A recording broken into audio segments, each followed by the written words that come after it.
Start.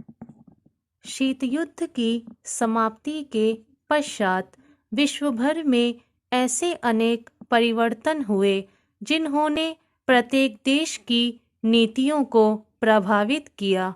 इन परिवर्तनों में सर्वाधिक महत्वपूर्ण परिवर्तन थे आर्थिक नीतियों में विश्वव्यापी परिवर्तन, जिनसे भारत सहित विश्व के अनेक देशों की परंपरागत सामाजिक, राजनीतिक एवं आर्थिक नीतियों संबंधी दिशा ही परिवर्तित हो गई। उदारीकरण, निजीकरण और भूमंडलीकरण ने विश्व स्तर पर क्रांतिकारी परिवर्तनों का मार्ग प्रशस्त किया। इन परिवर्तनों का प्रभाव विभिन्न देशों की विदेश नीति, राजनीतिक एवं आर्थिक नीतियों के साथ साथ सामाजिक क्षेत्र पर भी पड़ा। विश्व व्यापार संगठन के निर्देशों के समक्ष देशों की सीमाएं छोटी पड़ने लगीं तथा उन्हें अधिक से अधिक सुधार एवं खुलेपन की नीति को अंगीकार करना पड़ा। ऐसी वैश्विक व्यवस्था और अनिवार्यता के साथ बने रहने के लिए भारत ने भी उदारीकरण और भूमंडलीकरण की नीतियों को अपनाया।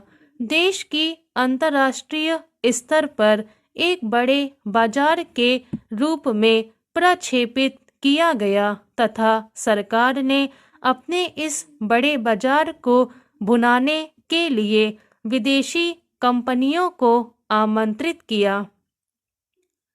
अंतर्राष्ट्रीय पटल पर होने वाले इन समस्त परिवर्तनों ने देश की भाषा हिंदी पर भी पर्याप्त प्रभाव डाला। हिंदी, जो कि देश की राष्ट्रीय भाषा होने के बावजूद भी अंग्रेजी के वर्चस्व में अभिशप्त सी रही है, भूमंडलीकरण के दौर में और भी असुरक्षित हो गई है। वर्तमान दौर में बड़े उत्पादक देशों को भारत का एक ऐसा बड़ा बाजार दिखाई देता है जहां आगे बढ़ता हुआ मध्यम वर्ग है। क्रय शक्ति क्षमता के दृष्टिकोण से भारतीय अर्थव्यवस्था विश्व की चौथी सबसे बड़ी अर्थव्यवस्था है और सर्वाधिक युवा जनसंख्या है जो फर्राटेदार अंग्रेजी बोलते हैं तथा वैश्विक अवसरों को भुनाने के लिए तत्पर हैं। इस बड़े बाजार में हिंदी को भी नई भूमिकाओं एवं सीमाओं का निर्धारण करना पड़ेगा, किंतु यह चर्चा का विषय हो सकता है कि भूमंडलीकरण से हिंदी को क्या हानि ही पहुंची है अथवा पुनः नवीन परिवर्तनों एवं नवीन भूमिका में हिंदी अपने नए रूप में जीवंत हुई है। अब हम सर्वप्रथम चर्चा करते हैं भूमंडलीकरण के कारण हिंदी को पहुंची क्षति के संबंध में।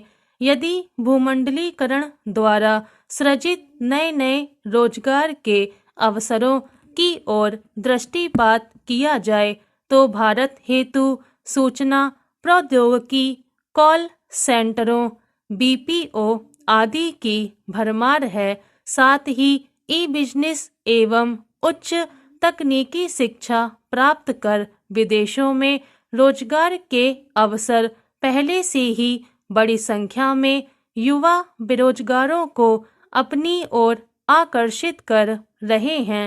इन समस्त अभिभावकों रोजगारों को प्राप्त करने का एकमात्र माध्यम अंग्रेजी भाषा में प्रवीणता है।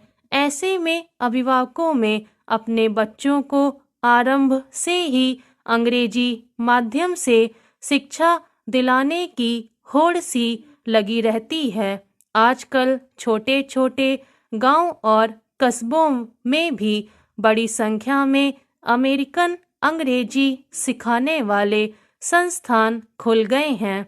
कॉल सेंटरों में रोजगार प्राप्त करने वाले फास्ट फूड संस्कृति वाले युवा हिंदी के नाम पर सरेआम नाक बौह सिकोड़ते हैं और अभिभावक अपने बच्चों को हिंदी माध्यम एवं हिंदी के वातावरण से दूर रखकर सुखद अनुभव प्राप्त करते हैं। स्टॉप।